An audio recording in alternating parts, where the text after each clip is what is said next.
Start. Now today we will study about foreign trade. In this foreign trade we are studying that at the time of British government or immediately after the independence, what was the situation of foreign trade or the situation of economy in terms of foreign trade of India. So here are some points. The first point is exporter of primary product and importer of finished goods. It means exporter, we know all the major requirements or the raw materials which were available in India. India was the major exporter of that, like raw silk, cotton, wool, sugar, indigo, jute, etc. So India was the big and primary exporter of these things, and India was the importer of cotton, silk, woolen clothes and capital goods like machineries produced in British industries. Now here you see the raw material for which we are the prime exporter, the finished good which are made of that raw material, for that only we were the importer. इसका मतलब हमारे यहाँ से raw material Britain में जाता था और वहां पर फिनिश्ड गुड बन के हमारे यहाँ आता था, बिल्कुल सस्ते दामों पर हमारे यहां से एक्सपोर्ट होता था, मगर जब हम इंपोर्ट करते थे वी हैड टू पे a heavy charges.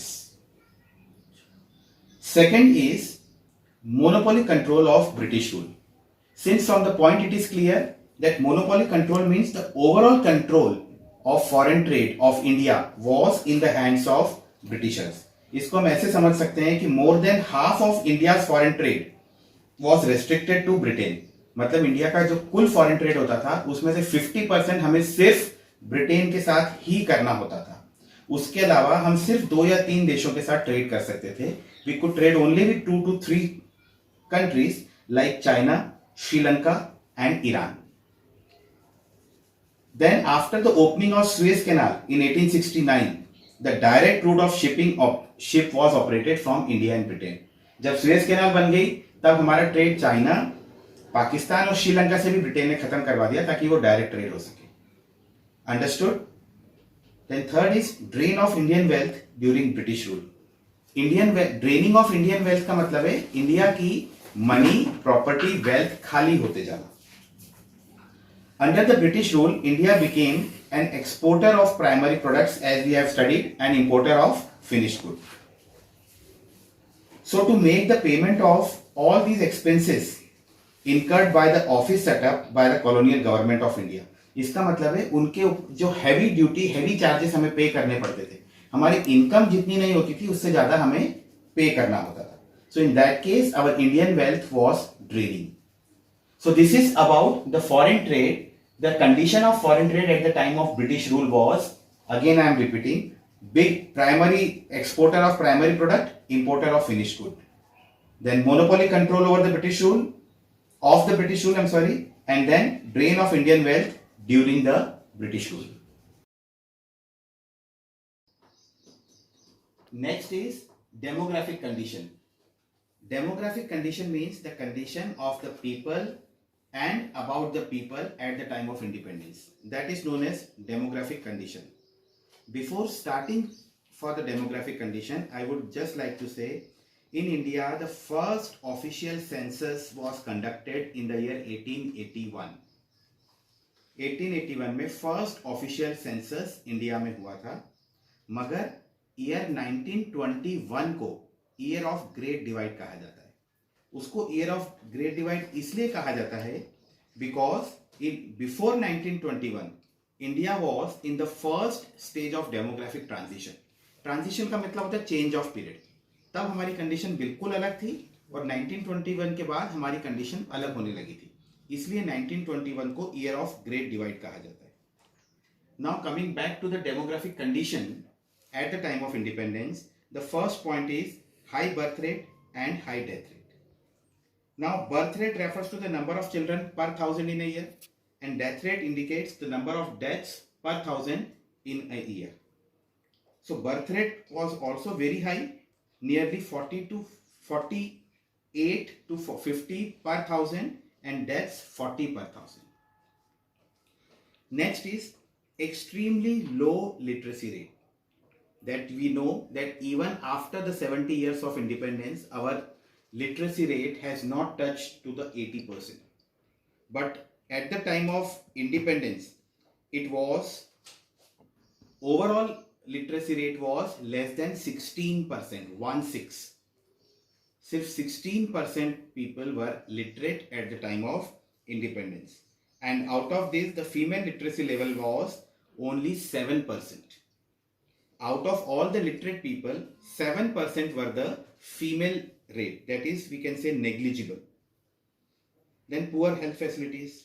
It is very much understood, seeing to the condition of India, the health infrastructure of India was not at all very good, and the public health facilities were either unavailable to the small towns, or if it is available, the condition was highly bad, and the airborne diseases were widespread.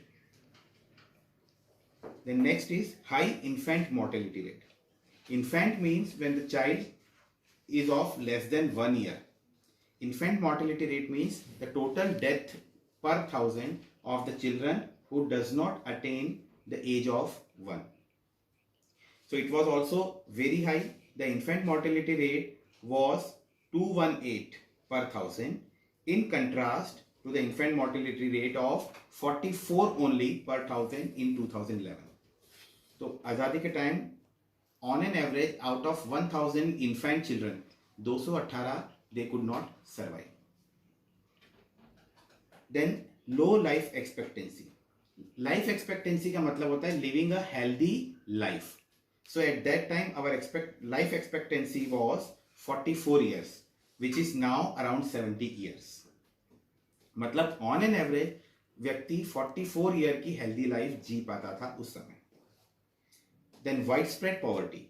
I think this point is needless to understand that the economic condition of India was worst, and poverty was spread across the country. High dependency of agriculture, no job opportunities, handicraft industries were ruined.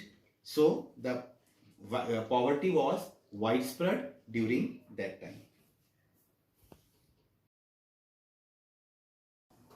Now next is occupational structure. Occupational structure का मतलब होता है कि जितने लोग employed हैं, in which kind of job they are serving, उसको occupational structure बोलते हैं. Occupational structure is defined as the distribution of working population in different industries और different sectors. So the state of occupational structure during the British rule was first predominance of primary occupation. What is the primary occupation? It is agriculture or the job related to agriculture. So at the time of independence, more than 75% of Indian population was engaged with agricultural work, and the manufacturing and service sectors were, in combination of manufacturing and service sector, it was only 25%. Second is regional variations. Regional variations का मतलब होता है India है at that time also India were having around 16 states. So different region was either prosperous और backward in terms of jobs.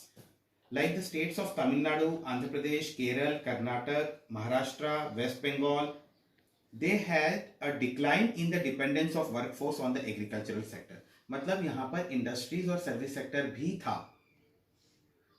At the same time, Odisha, Punjab, Rajasthan, they were having mainly the job which the people of these states were doing was agriculture.